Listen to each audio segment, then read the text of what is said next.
Hello and welcome to this episode of Superhero Ethics. Today, myself and Paul Christopher Hoppy, aka Zen Madman, are going to be discussing quitting. What happens when someone decides I don't want to do anything anymore? What happens when someone decides they just don't want to do something anymore? Like that happens in a job, we generally celebrate it. Like go you. That happens in a relationship. Well, yeah, as long as you're not being a dick about it, cool. Do your thing. You quit a bad habit. That's great. You quit a habit. Sometimes that's great. Sometimes people look at you askance. A superhero decides they want to quit. They want to just go have a normal life. Well, great power comes great responsibility. We all know that. We're talking about quitting and how it is perceived in media and in our own heads, and how a lot of times quitting, whether it is at the smallest macro level or a large, national level or, individual, but fundamentally changing a part of your life level, can sometimes be the right thing to do. Looking at that in poker, looking at that in superhero media, looking at that in life. Paul, this was a topic you came up with. Talk to me about why this was important to you. Yeah. So the first time I really gave a lot of thought to this, I mean, not about people quitting smoking and stuff like that, but Yep. in a broader sense, and actually this was a specific sense, was there's a poker mindset coach, I guess, slash writer, Tommy Angelo, who's kind of the OG poker mindset coach. And one of the things he talked about was, quitting and like effective quitting. And the thing about poker is, just to use the specific example, obviously, playing a hand, knowing when to continue and when to fold a hand and essentially quit playing that exact hand is very important.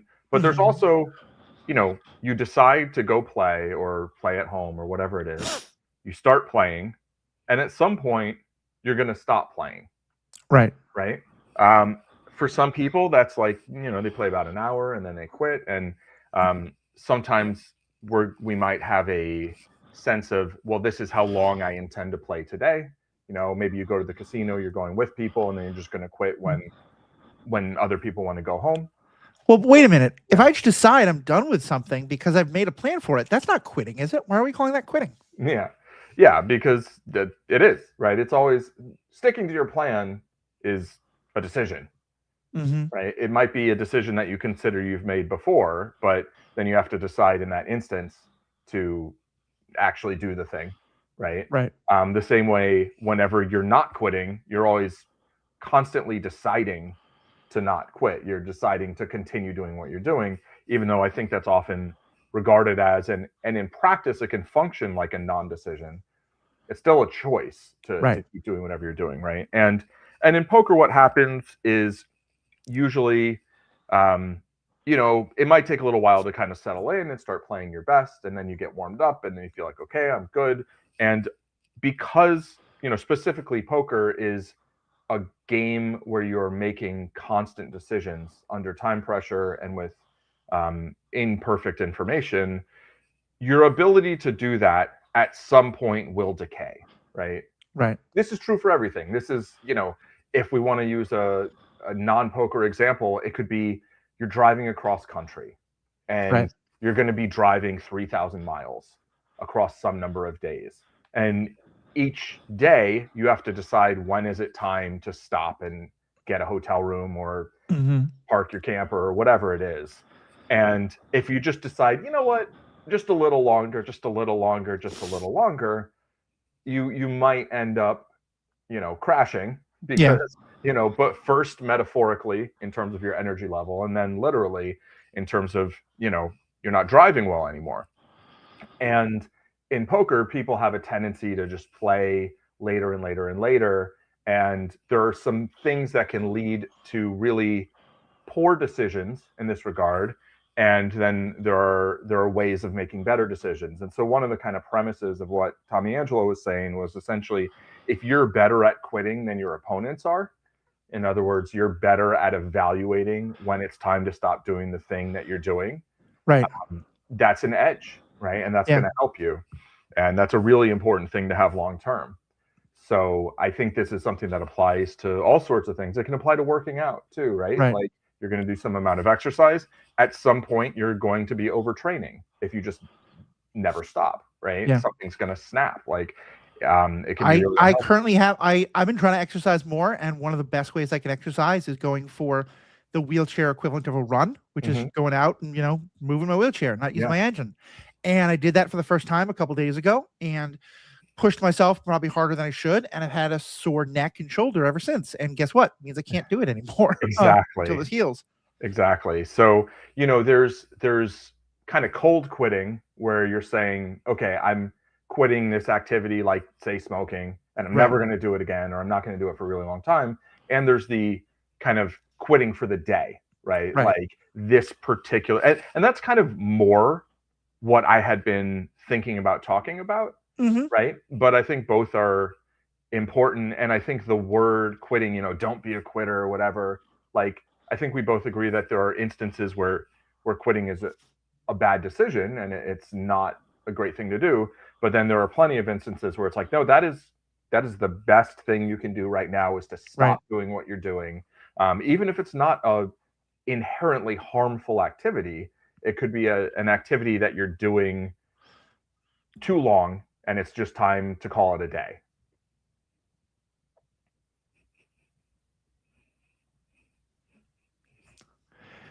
Totally agree there. And I think we're going to do a different episode specifically about sort of the cultural perception of quitting that a lot of us, not Paul, but that a lot of us hold. Paul is just exempt from all society and culture, just as a Yeah, I general opt thing. out. I opt Yeah. out. Um, but and how I think it is, and how I think honestly, superhero media is often a big part of that. With the like, you got to keep going. You got to The great thing about Captain America, he never quits. I He can do this never. all day. Yeah, he can do this all day.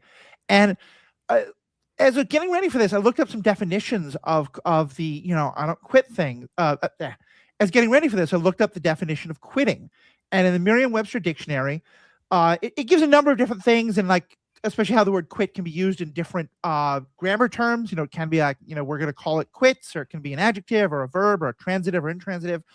But the three that are kind of the biggest ones that really stood out to me is it could be to give up employment specifically. I think that's kind of the most literal definition that we often think of. I quit my job. To cease normal, expected, or necessary action.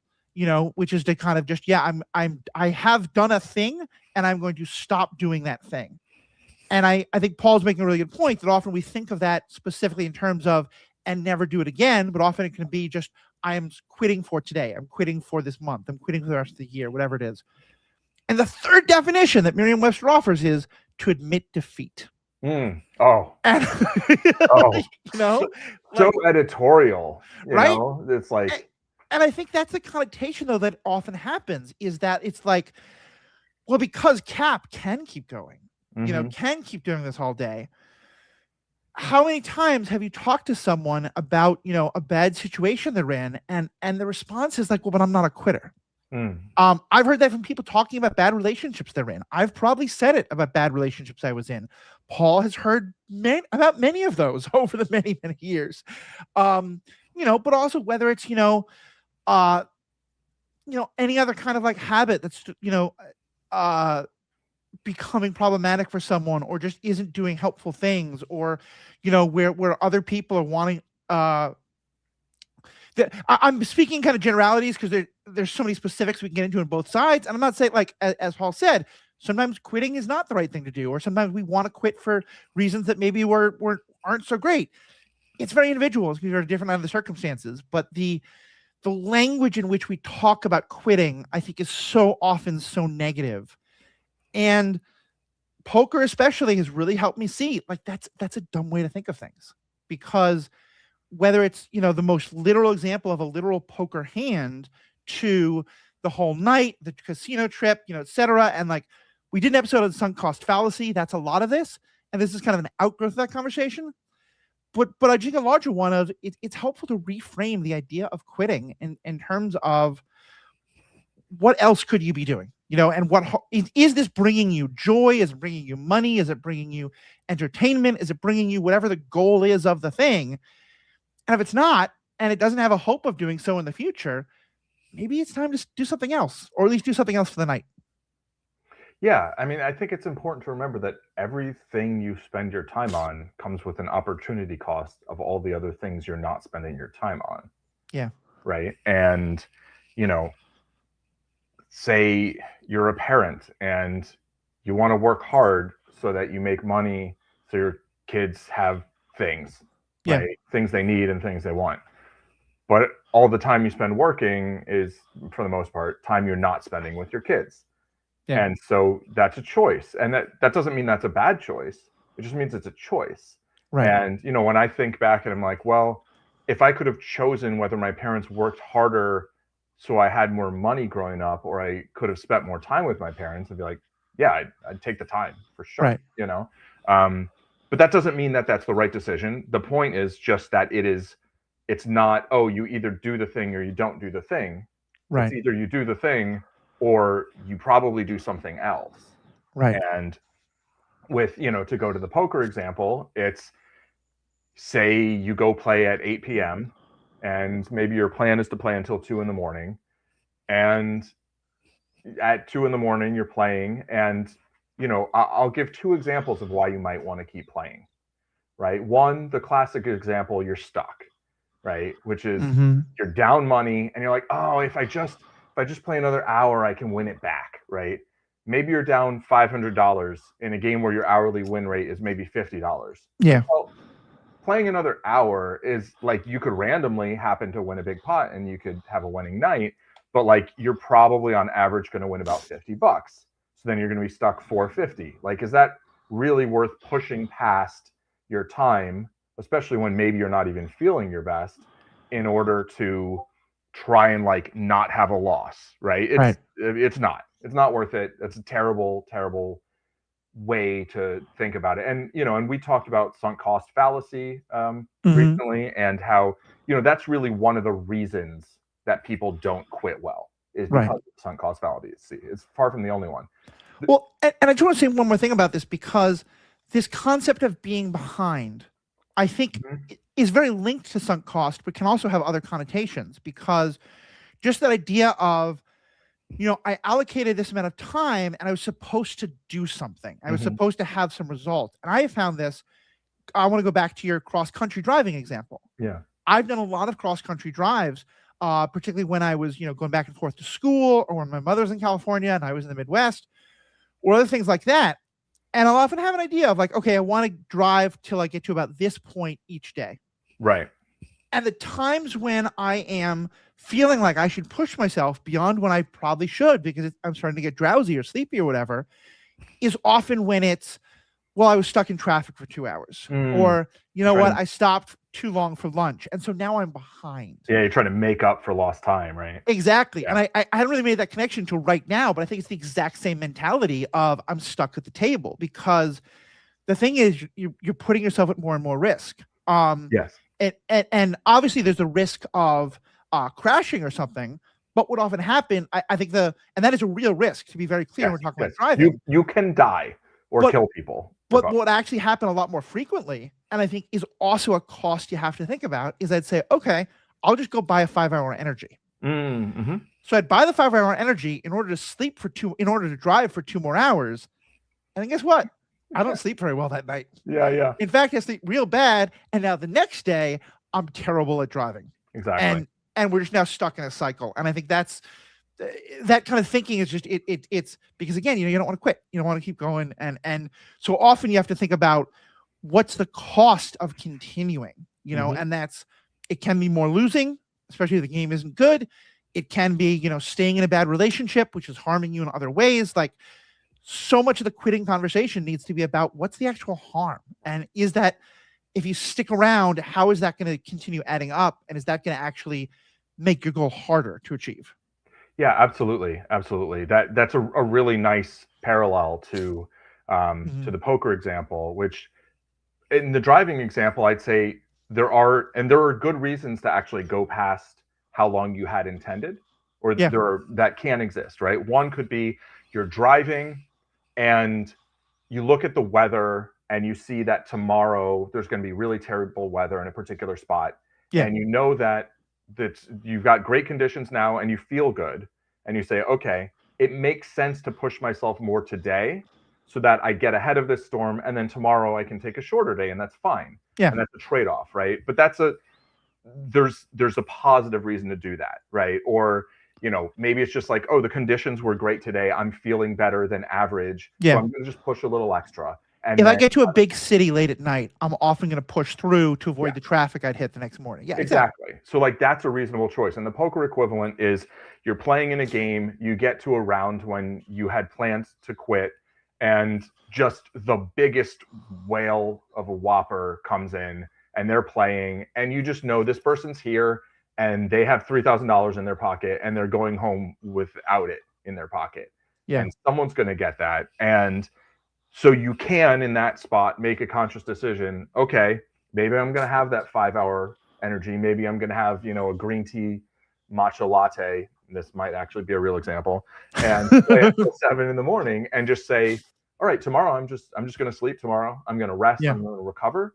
And I'm sacrificing tomorrow's session because I know this is like a magical once a couple times a year type opportunity to have extra profit, right? And I trust myself to be able to sit here and play well for this session, but I know it's going to cost me tomorrow, but that's worthwhile because the value today outweighs that. Right. And so that would be the positive reason to do it. And it still comes at a cost, right? But you've decided that cost is worth it because you're not there for some compulsion or some like feeling like, oh, I need to make sure that I win it back or whatever. You're there because like this is a special opportunity and it's worth giving up tomorrow in exchange for converting this opportunity. And like pulling it back to the superhero conversation, I think the thing with Cap is he's all in on every hand. I mean, that's the like he can't just say, you know what, Thanos, I have this rep for like I can keep doing this all day, but I can't. Can we come back tomorrow? Like, and that's the thing I think that really is so important about the examples you're talking about is that when we frame the heroes we look up to in terms of the ones who never quit, it's because if they quit, absolute disaster happens. But you can go back to the poker table tomorrow. You can get back on the road tomorrow. You can, we've talked about quitting relationships, but I think often like one of the healthy things I've learned how to do, and it happened because people would do it to me and it would drive me crazy till they realized it was so important, is quit a conversation or quit an argument. Someone will say, look, I think we're both heated right now, or even they'll just say, look, I'm heated right now. I need to stop this conversation and continue it tomorrow. And I'd be like, no, I'm so upset. We definitely have to keep talking. So hard for me to do, but so healthy. So when it's time to do that, it's really important. Or just sleep on it, or just let's both eat or whatever. Like just go take a walk. Let's take a break. And I think that's been a hard lesson, but it's that same idea of like quitting when it really just comes down to like, what is the consequences of quitting now and maybe stopping forever or quitting now and starting again. And so thinking about that, like, can I come back to the table tomorrow? Can I, have this discussion tomorrow? Can I get back on the road tomorrow? Sometimes you can't. Sometimes you are trying to get to a certain place to get to your plane, or whatever it is, or, your kids play or whatever it is. You got to keep going. Other times you can make the adjustment. I think that's such an important part of the conversation. Yeah. And even in those examples you gave, if the conditions are unsafe, you have to sometimes decide, okay, I am going to give up on this because maybe I just missed the play. Instead, I shouldn't get into an accident. Right. Making my kid an orphan is not as important as exactly. And to touch back on that end game, the Cap in general, but specifically Endgame, I think is interesting because it exemplifies, the most ridiculous, like absurdly outnumbered, no apparent chance at victory. Steve Rogers just being like, we're just going to keep going until it's literally impossible.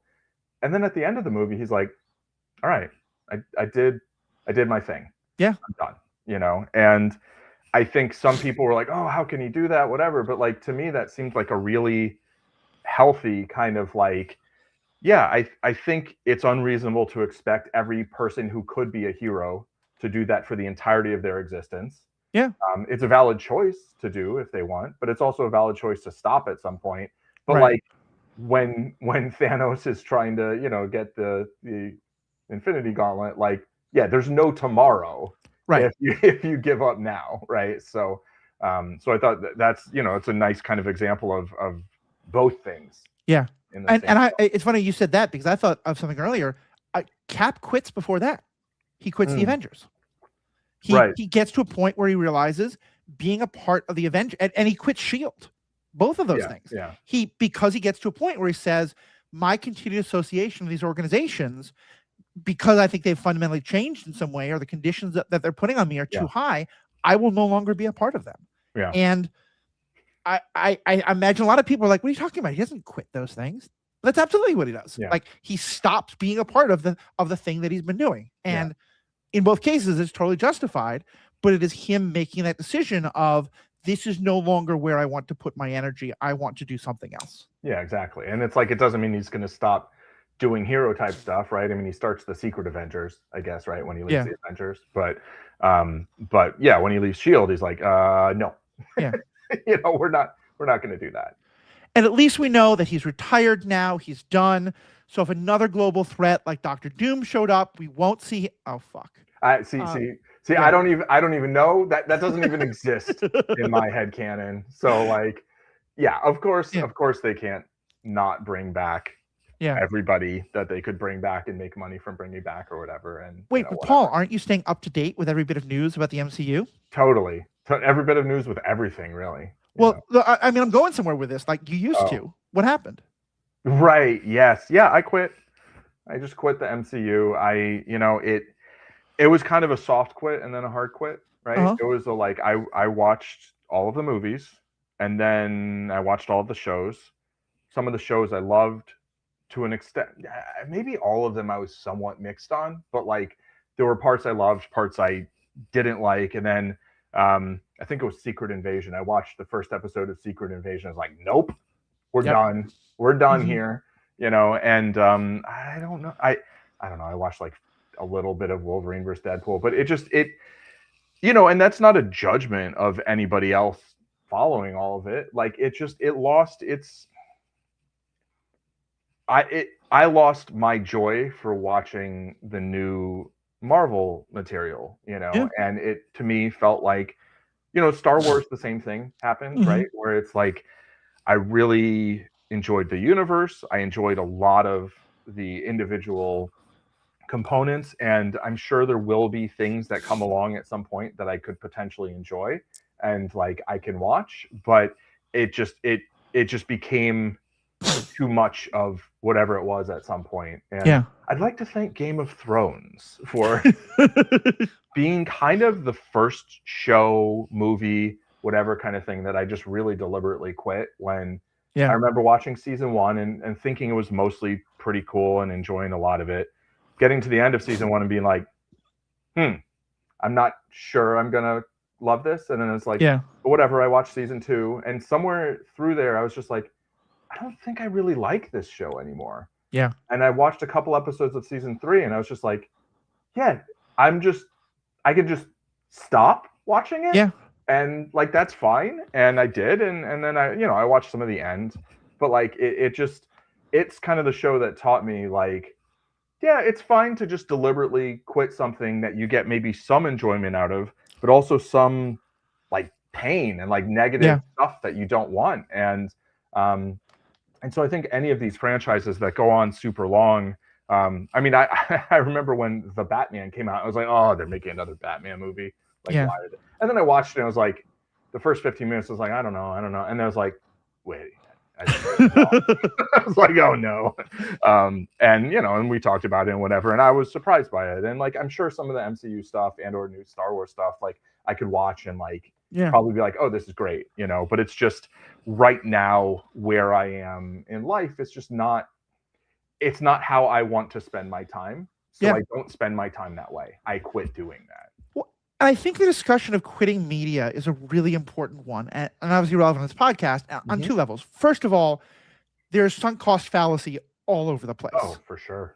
Because then, and again, like I think one of the biggest sources of sunk cost fallacy is there's external shame, and that's something we can talk about as well and have talked about, but also the internal shame and the idea of like, if I watch 5 episodes of something, but I don't finish, if I finish it, then I feel like I've done something, I've accomplished something. Right. And at least I can talk to people about it. I know the ending. And when I get 4 or 5 episodes into an 8-episode season, I'm like, I really don't like this. It's hard to make myself stop because then did I just waste all that time Right. for all those episodes? And you know, I forget the term, and I'm kind of happy about it because I think it's so awful. But I know, like, among like book reading communities, there's a term for like books you didn't finish and how like you're supposed to finish. And I think part of it is that people are like starting to reaffirm, like, no, it's okay to not finish books. It's Yeah. okay to not finish short stories. It's okay to open something, you know, from AO3 and get partway into it. Like, this isn't my jam. This isn't doing what I want to. Yeah. But it's hard. And I think, but the other part of it is FOMO. Yeah, there's like a discipline to it. Yeah, absolutely. And I think the other part of it is, and here's where I think the quitting that you've done that I think has really inspired me, and that I've also done a lot of too, is where it's not just that you're quitting the media itself, is that you're quitting the constant conversation about it. Yeah. You know? I'm definitely like, I'm not turning away from it, I think, as often as you are, but I'm not seeking out. Like, I'm not trying to read every article about every trailer and seeking it all out. And I found I just enjoy the media that much more. But when I started doing that, and even when I started not watching things, you know, the FOMO of people are talking about, and I like, oh, what do you think of this thing that we saw? And oh, I've got to like be careful on Twitter because I don't want to get spoiled about this thing that everyone's talking about. Yeah. And it's I don't want to take it into a whole other tangent, but I think that it is not coincidental that the people who most profit from us watching all the things are often very connected to the social media and the algorithms that push the constant FOMO of how have you not seen this? How are you not in the conversation? By the way, we're going to spoil you all the time, so you should go watch it right now. Right. Yeah. I mean, there's definitely a drive to create that, like, such and such as an event. Yeah. Right. Like, I've always thought, like, personally, like, there's some things that I want to see right when they come out because I'm just so excited to see them.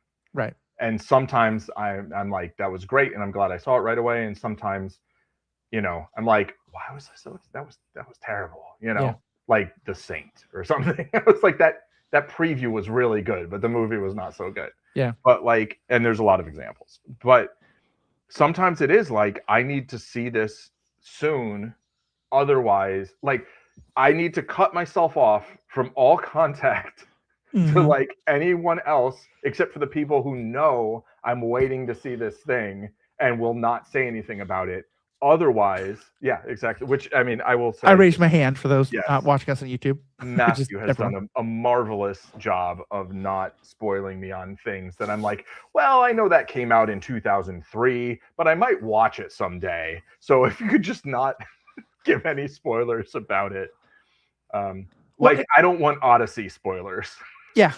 It's, 3,000 years old, but that's fine. Yeah, but whatever. And like, maybe I read it, but whatever. And here's one of the odd things, but I think it fits. I think the kind of media quitting that you and I are talking about, and we can say more about baseball, but I want us to get to the merits of quitting in a second. Yeah.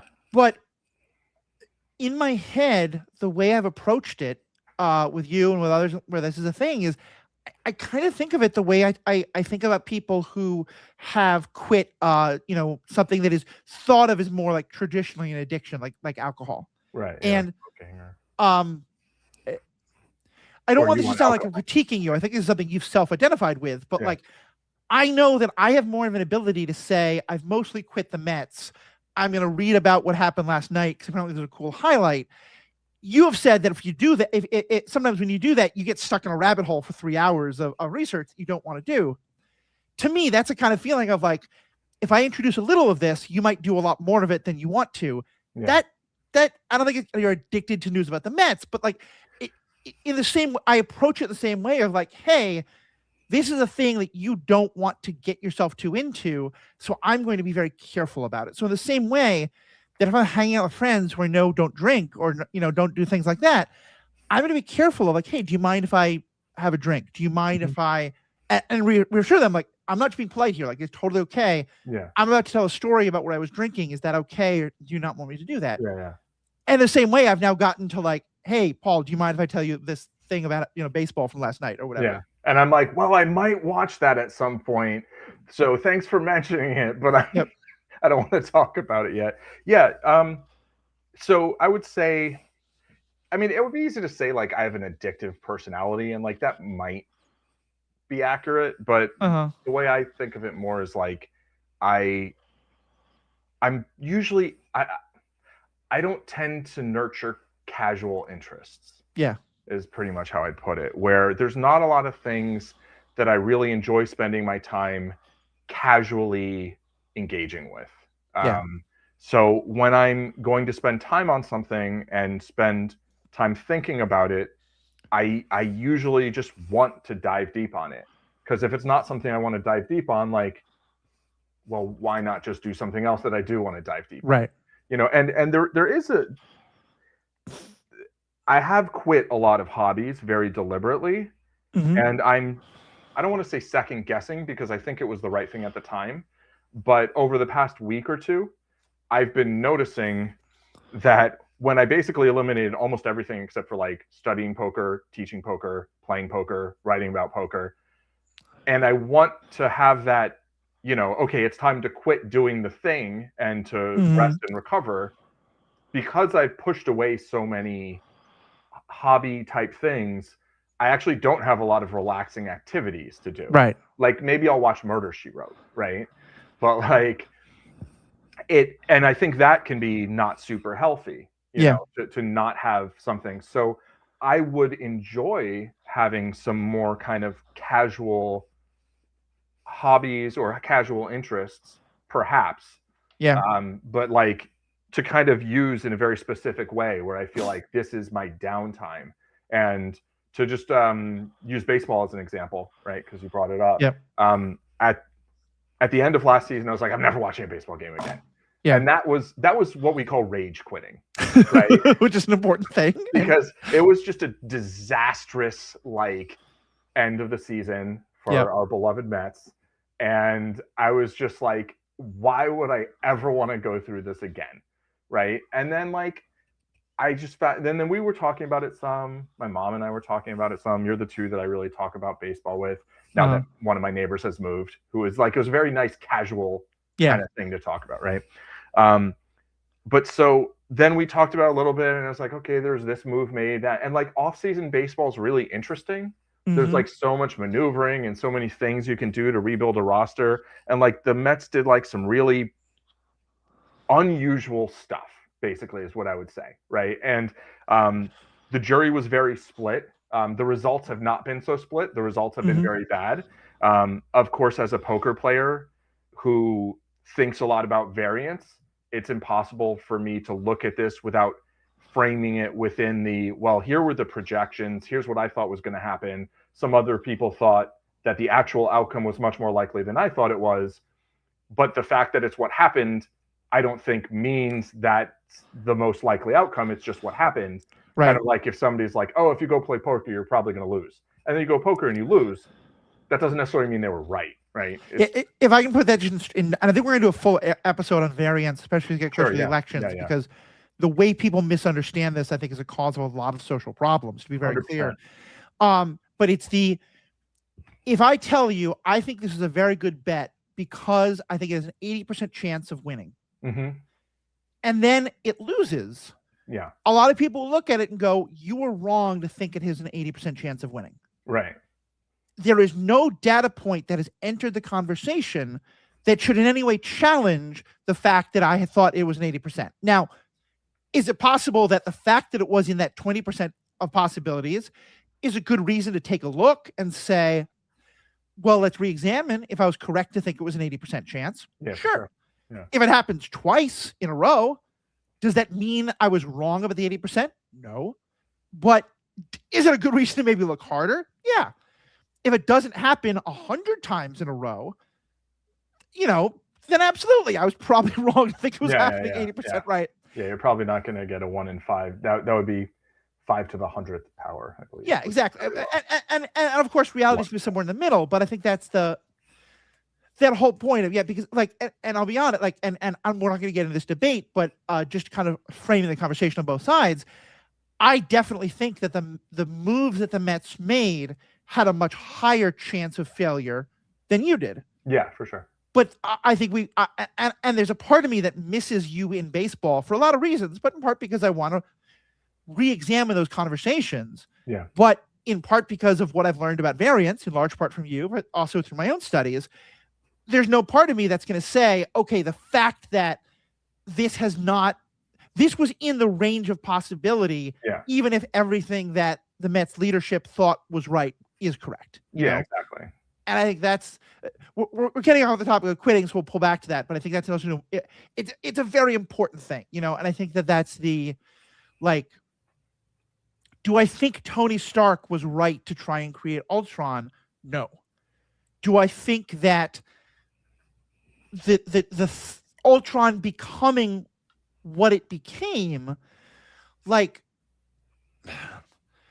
that's actually a much more complex example. Well, then was he right to create Vision? Well, because it's also, it's the, like, the point is that, like, taking a risk with some part of your stake is acceptable because you can afford to keep doing it again and again. If Ultron destroys the world, then congratulations, Tony Stark just went literally all in for everybody, and you probably shouldn't do that if it's not 100%, unless there's other bad possibilities. Yeah, well, I mean, you'd have to estimate how likely it is that some sort of alien invasion was going to do the same, and then how likely your thing was to counteract that, and it's a very complicated EV. I mean, at the end of the day, part of the point of all these conversations is also that poker provides a very good model, but that poker has some degree of perfect information in a way that most real life decisions absolutely don't. Okay, wait, what do you mean? What I mean is that in poker, I can mathematically calculate what are the odds of me winning this pot and what are the mathematical implications of this particular bet and this particular pot size in a way that I can't.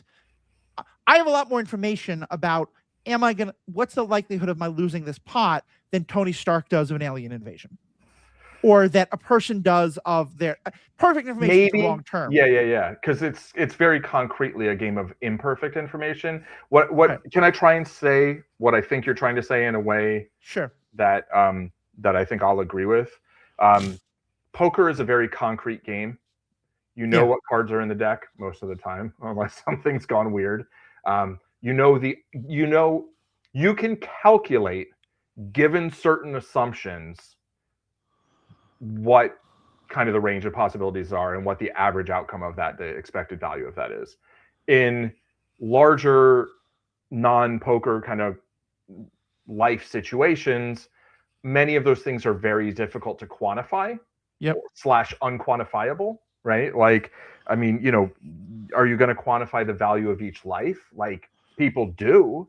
Yeah. I don't accept those numbers, you know? And so I would say poker is a very contained game. And as a result, because there are rules within a very clear field of play, there are ways that you can calculate things based on assumptions.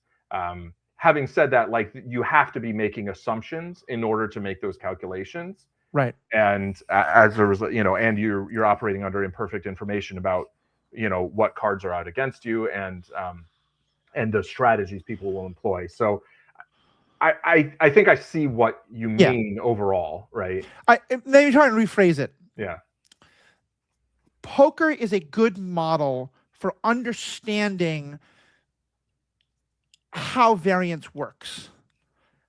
It also, though, is a model that cannot be one-to-one applied to real-life situations, because in poker, there is often a limited number, that some of the variables are inherently limited. The cards in the deck, the amount of money in front of you, the amount of money in the pot, not only limited, are specifically definable in a way that they aren't when you talk about the variance of, will a relationship or a job get better? Or will traffic be there, you know? Yeah, like, you don't even know how many suits there are in the poker game of life, basically, right? Like, you don't know what the actual elements of the deck are all the time. And like, there's another level of uncertainty. Any kind of thing that tries to predict human activity, like, we're never, you know, obviously a lot of the variance conversation comes out of, you know, situations where models would predict one election result, another election result would happen, and you'd quit. And especially when models say, like, there's an 85% chance this candidate will win, like, and then the other candidate wins, some people want to say, well, the 85% was true, was was definitely garbage. Right. That may be the case, but it's not proven by that one data point. No. Yeah. But the point is that we are never going to be able to say there was this was the right percentage. Correct. And ask in a way that I can say, oh, I have 4 spades. There's 1 card to come. There are, there are 4 suits in the deck, so I have a 1 in 4 chance that the next card will be a spade. Right. That is factually incorrect. I know that certain spades are dead because I have 4 of them, one place or another. Yeah. And that's all I mean in a way that like that level of factual analysis of poker odds is possible. Yes. Same with blackjack, same with other things in a way that it's not. Yeah. Yeah. It's a lot easier to say something's definitely wrong in poker than in most of life, where you're just like, well, was it a 15% chance that one person won? Or was it a 50% chance? Or 100% chance? Or a 1% chance? We don't know. And there were models in, say, a random election, I don't know, 2016, when certain models were like 99%, 99 point something, 98.5. Right. And most of the models were that. And then another model was like 60 something. Right. And then the underdog won, and people were like, oh, the 60 something was too optimistic. It's like, wait, there were other ones that were 99. What are we doing here? But yeah, there's no way to really falsify. Not in the same way as there is to be like, no, there were actually no spades left in the deck, and so you couldn't get there because you're playing 7-card stud and all the spades were dead. Yeah, no, for sure. I want to go back to the baseball thing just briefly, where so I decided to watch baseball this year, right? And I ended up watching most of the games early on. They didn't go very well. Maybe not most of the games. I didn't watch a lot of the losses, and unfortunately, those were most of the games. But it ended up, and I would listen to podcasts, and like when I pay attention to baseball, I look up stats. I look at like trying to assess, look at projections and try and actually kind of see how likely certain outcomes are. Yeah. And then you and I would talk about it a lot. Mm-hmm. My mom and I would talk about it a lot. And I enjoyed those conversations, Yeah.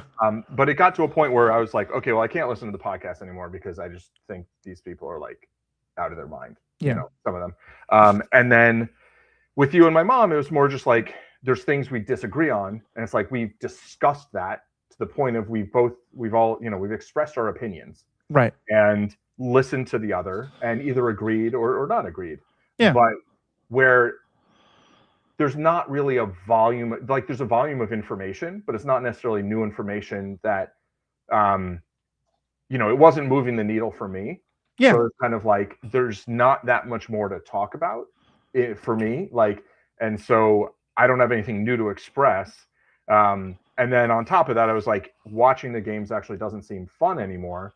But more importantly, I was realizing like, this is taking a lot of time, you know? And if I felt like I have a bunch of hours that I need to fill and I want to find something to fill those hours, that's great.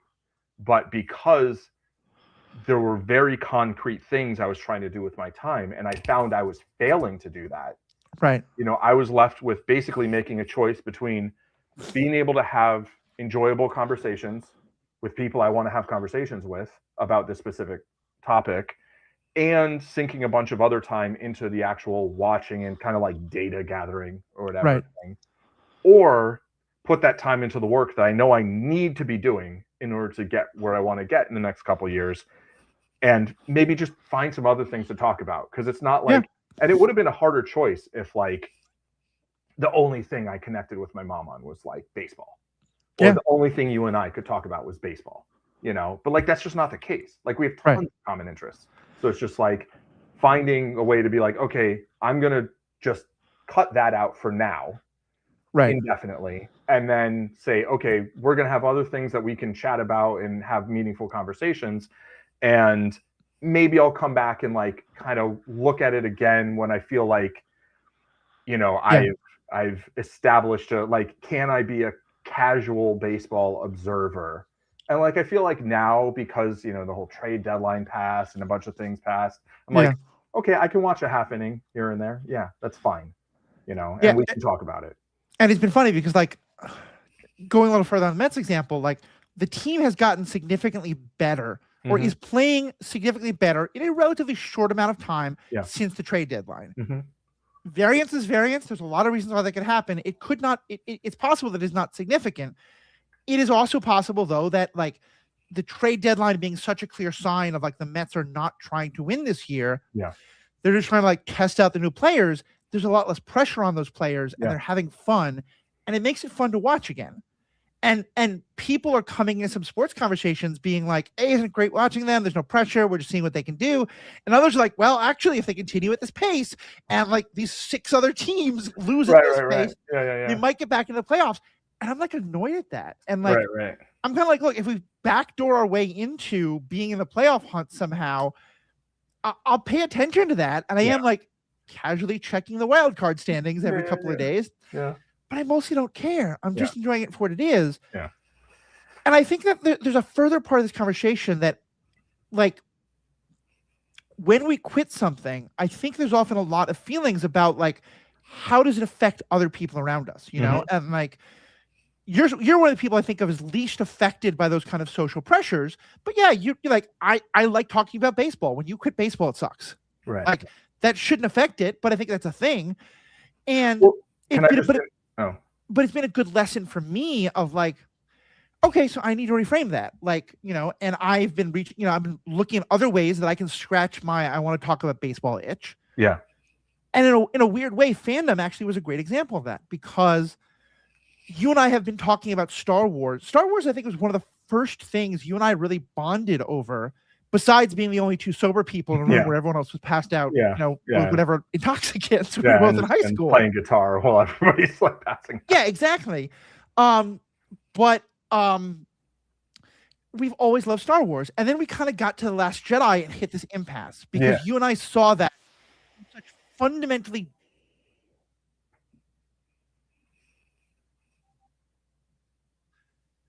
And then we got to The Last Jedi, which was this impasse because you and I saw that in such fundamentally different ways. And I'm sure both of us had some level of like, how can the other person think of this? Because we, you know, and we had a couple of good conversations, I think, that were at first probably a little bit more, you know, especially I think more from my side, trying to convince you that you were wrong. And I think some degree that the other way, probably more from my side.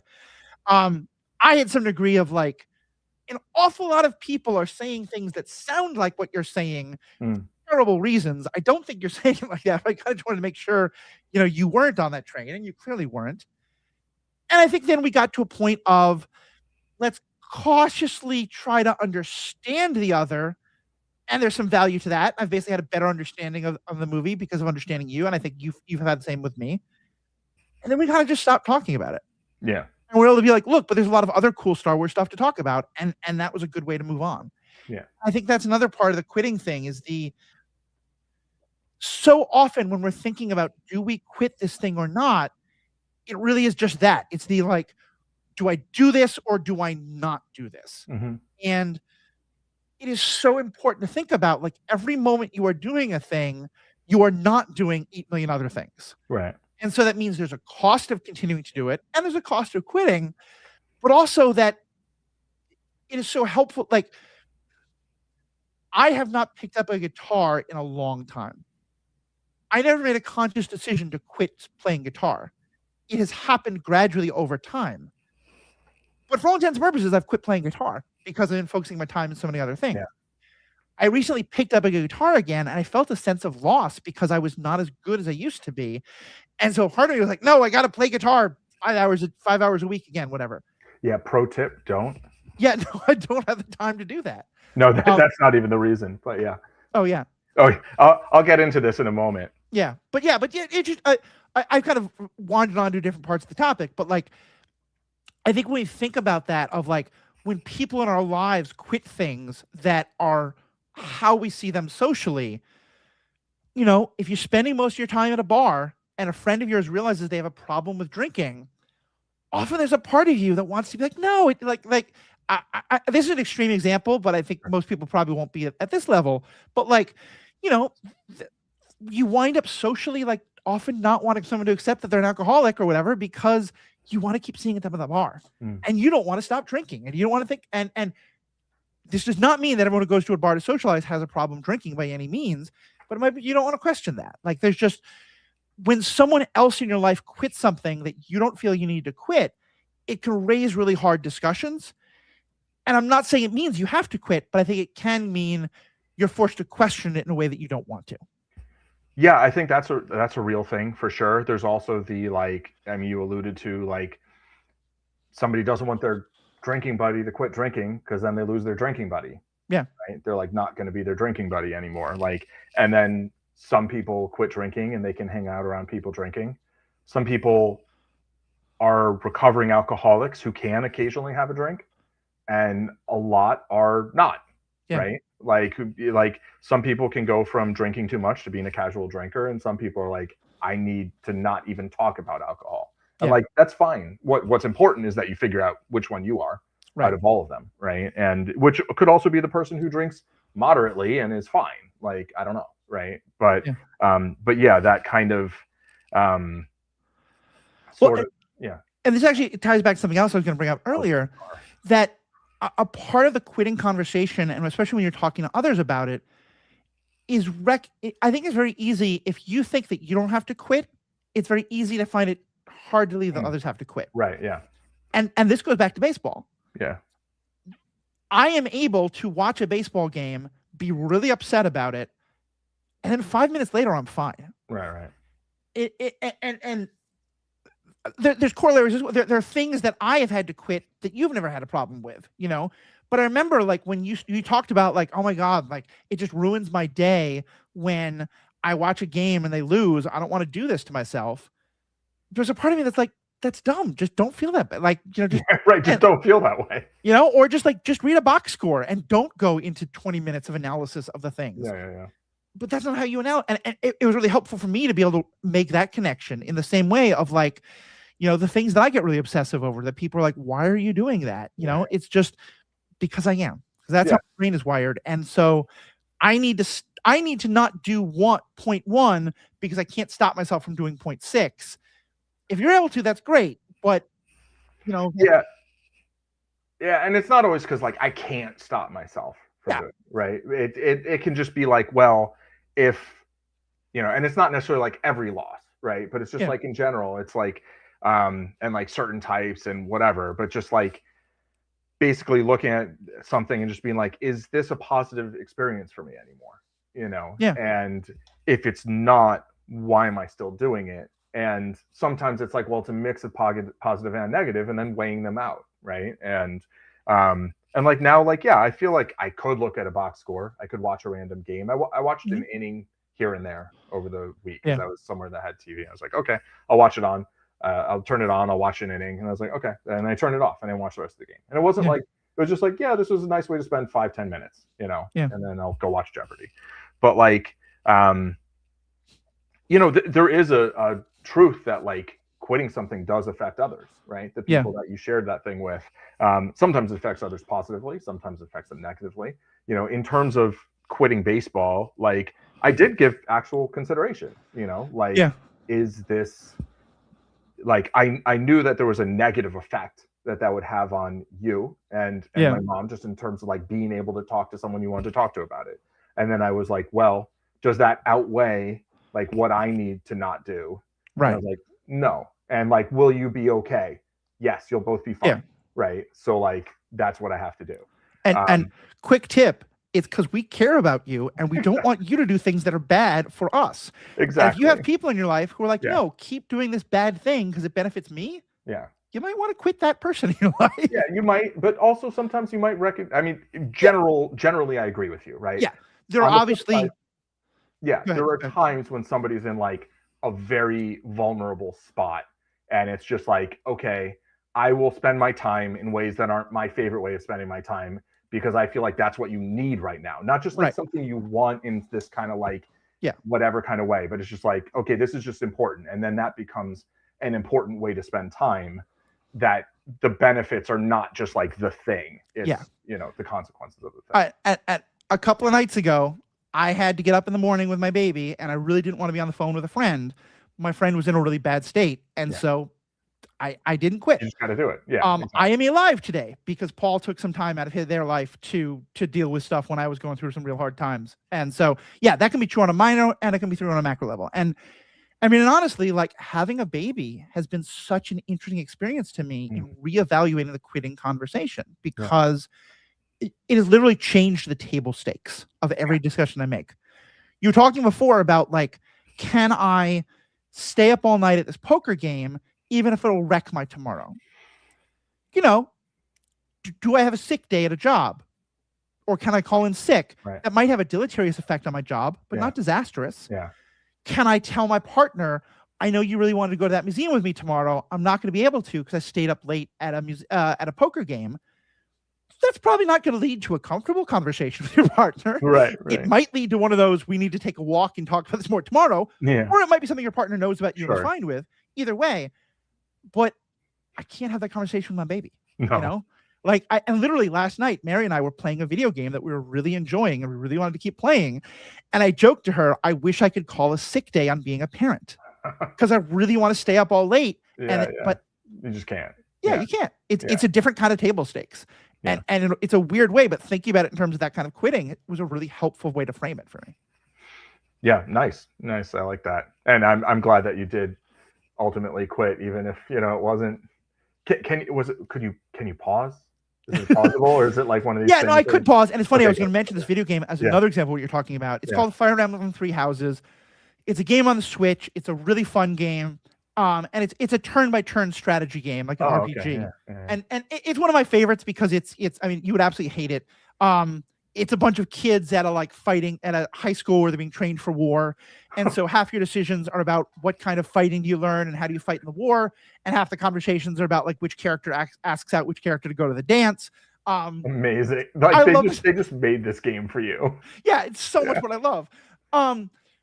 But the thing is, I'm playing this game. Right now, I'm playing an awful lot of poker online, which used to be a game for me. It used to be a form of entertainment. I'm now shifting into trying to make it a serious pursuit that will eventually become money generating for me. Right now, it's mostly money neutral. That means I have to take it a lot more seriously. That means it's not fun and entertaining in the same way. Yeah. So I play Fire Emblem. The thing is, in Fire Emblem, there's a lot of information that you don't have that if you knew the information, it would make it the game, you would do better at the game. Yeah. And so I Googled, hey, which of these three characters is considered actually the strongest one to turn into an archer versus to turn into a barbarian? Yeah. And then I read about that. And then I read more about it. And then I read more about it. And then it was the point when I was tempted to pull out my computer and make an Excel chart or a Google Sheets chart, which I've done before with this game. I'm like, okay, I want this character to be good at archery and I want this character to be good at riding. So let me make sure that this character gets every chance they can to do archery. That I was like, you know what? This is not good. I am trying to min-max this activity in a way that many people do find fun. I'm not saying no, I find that fun sometimes, for sure. Yeah. And there was a time at which I did find it fun. Yeah. But at a time when I'm literally trying to min-max my poker and this is supposed to be an escape from that, guess what? That won't make it fun. And so I had to ask myself, I had to ask myself, will I still have fun playing this game if I'm not min-maxing? Right. And if I wasn't, I had to stop playing the game. Turns out I can for now. Nice. But if it gets to a point where I can't, then I'll have to re-examine it. Yeah, very good. Very good. I wrote a chapter in Way of the Poker Warrior, my first book, called The Cost of Making It Your Job, which was about first, taking Taekwondo and just making it my job. It was my very fun hobby, whatever. Like it was a pursuit of skill, right? It was something I'd spent tons of time doing, but I wasn't getting paid. I didn't have to. Any given day I could be like, I'm just not going to go. And that was fine. I did go almost every day, but I had that choice. And then when I made it my job, it was like, okay, well, this isn't for fun anymore. It still is fun, but not always. And when it's not fun, I can't just say, I'll quit for the day. It's like, no, I've got to quit if I want to just tap out, more than occasionally and get someone to run something. And in a world right now where the internet is both allowing but also encouraging and in good and bad ways, like I know there's a lot of ways right now on the internet to make your hobby profitable. Yeah. And that's everything from sex work to Etsy designing to, people who sew and I know people from all of those different works who have talked about, like, I used to love taking sexy pictures of myself and posting them to groups and getting that information. I used to love making jars of jam at home. I used to love making sweaters. And then I realized I could do that thing for money, and that's good. But to some extent, I don't love it anymore. Right. And some people, it's like, yeah, but it's still making me money, and I still can find ways to love it. Yeah. And if you can, that's great. Others, like, I want to try weird kinds of jam, and that's not going to sell as well as just making the same strawberry jam over and over and over again. But I need to do that to make money. I should stop trying to make money this way because it's no longer fun for me. Like, Yeah, and it's definitely right. I mean, as you said, it's not a necessary consequence of making it your job, of making it, especially if it's a side hustle. Like, you really can just, like, you say you're a writer and you say, okay, I'm going to put some books out there. Yeah. Like, you just can do that, and then they can make whatever money they make or make nothing. And, like, that's fine if you're not investing a bunch of money in it. This is like, you can min-max it or you cannot min-max it. Yeah. Right. But I will say, like, it's very hard to maintain the same joy and the same kind of casualness when you do see, money coming in and you're like, well, do I really want to make less money, or do I want to make less fun? And then obviously in poker, that knows what the rest of the chapter was about. Mm-hmm. So we're about an hour into this conversation and haven't got to the main thing you wanted to talk about, which is the merits of quitting. Although we've talked about it, I think we talked a lot about it, just not in the framework you wanted to necessarily. Do we want to save that for another conversation, or actually, would you say we have talked about most of the things you wanted to talk about? We just didn't do it as an organized way. Yeah, I feel like we did. I feel like the point being, like, really just to kind of summarize. Yeah. Really, I would say, quitting is just making a choice between two things where maybe society would make you think that one is a more significant choice than the other. And it's true that quitting will upset the status quo of your life, of whatever's going on, right? It will cause change. In some cases, it may prevent negative change if you have, like, an addiction that's really hurting you. But it's really, the way I'd frame it is it's simply consistently reassessing your choice to do something and evaluating, is this a good thing to keep doing? You know, and I mean, it doesn't necessarily have to be a daily thing, but it should be, it's periodic. Like anything you're doing, if you're doing it without really thinking about it, then you're making the unconscious choice to continue. And you can either make, whenever you evaluate whether or not to quit, you can make the conscious choice to quit, or you can make the conscious choice to continue, which I think often leads to a lot more fulfillment than just unconsciously choosing to continue. If that makes sense, right? It's like, it's affirming, right? It's like, no, I'm choosing to spend my time on this. I'm choosing to keep doing this thing that, there's some negative consequences and there's some positives, and I'm choosing that. And I think that can be empowering. Yeah, I think that's really true. And part of that is the recognition of you can't do everything, Exactly. And like, so not to get into a very different conversation, but I'll just drop this briefly. I'm a big adherent of what's called process philosophy, and it leads to a theology called process theology. I got him Alfred North Whitehead. I think he's like Alfred, something like that. Whitehead wrote a lot about this. A lot of others did, but it's basically the idea of, like, it's kind of like quantum philosophy. It's like this idea of looking at that every moment that something is happening, like, everything else is not happening. Like that every time you're saying yes to one thing, there's an extent to which you are saying no to every single other thing. And like, you can get very esoteric with that, but like, if you decide to become monogamous with someone, which is a perfectly reasonable discussion, or just to have some level of commitment to someone, you are saying no to every other person.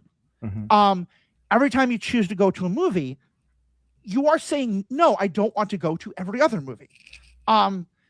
Now, it sounds weird to say it, but I think it's actually a really helpful way of conceiving it, because then it's like, yeah, I did quit guitar because I wanted to do these other things. I did quit watching sports as much as I wanted to because I wanted to watch other things. And like, that to me is a really helpful framework of thinking of these things, of it's okay to quit because we are actually quitting all the time. Yeah.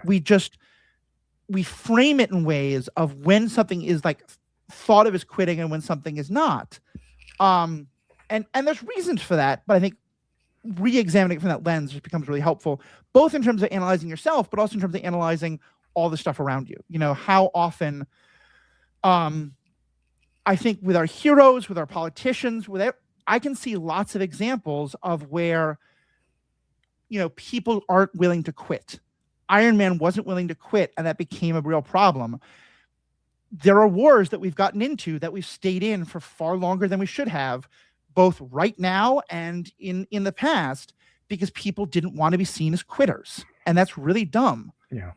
But also, every time a politician realizes they had a dumb idea and they change it, people call them like, why don't you have the strength of your convictions? No, because they learned new things. Yeah. You know? You should change your mind. You should be allowed to change your mind. Yeah. That's different from like making a campaign promise and then just like doing something completely different, like because you're just, you know, conning people. But well, but like George H. Walker Bush, the senior Bush, a big reason why Clinton won the election is because he promised he wouldn't raise taxes, and then he did. Yeah.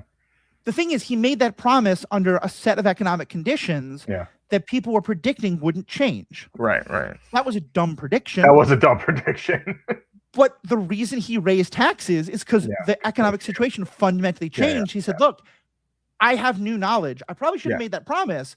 But also, you know, and like... Right. No, but what I'm saying is that's not making a campaign promise that you never intend on following. Yeah, exactly. Yeah, that's making a campaign promise and being like, oh, crap. Right. You know, like no new wars. And then like aliens invading. You're like, except this one. Yeah. You know. Exactly. Yeah. And to your point, the word decision comes from the same root as like homicide and like suicide and like matricide and fratricide. Anyway, infanticide. I could go on. Is the idea that you're killing the other option? Yeah, you're cutting off the other possibility, right? And so you're essentially eliminating that other option by choosing the one option. So yeah. I could decide to keep this conversation going, but my blood sugar is plunging. Yeah. And so I am going to have a very bad experience if we keep talking. So I'm going to cut off this conversation. So Paul, why don't you quickly tell people where they can find more of your thoughts, including that essay you just mentioned. I will simply say that Superhero Ethics is awesome. So is Star Wars Generations. So is Marvel Movie Minute. You should check out all those things. So you can find my stuff on zenmadman.com. You can use the code SHE400 or links in the show notes to get any of the books I have there, which includes Way of the Poker Warrior, Zen Madman's Friday Night is My Monday Morning, Volume 1, and some fiction I've written. And the only other thing I'd like to add is on the guitar note, and I'll keep it short. And I wrote about this a little bit in my thing. I stopped playing guitar for a long time. I started again, and I decided to start again by trying to learn an incredibly difficult solo for Tornado of Souls that has a lot of like bending, and I'm doing it on like 12-gauge strings, which are very heavy. And I did it so much that I now have trigger finger in my left hand, and that ring finger doesn't really bend properly anymore, or not comfortably. And so I advise you, if and when you decide to pick up the guitar again, go slow. Yeah, good point. Or if you want to start exercising again because you feel bad, because there's an opportunity cost on exercising, start slow because my shoulder hurts. So yeah, all right. Speaking of which, there are a lot of great back episodes. Listen to a couple. Don't listen to 24 at a time because that's 24 hours. You need sleep. Sure, but you could just put it on play and just like have it play them all out, and you just like hear it. I'm cutting the session off. We're Superhero Ethics. May the force be with you. Use the fours.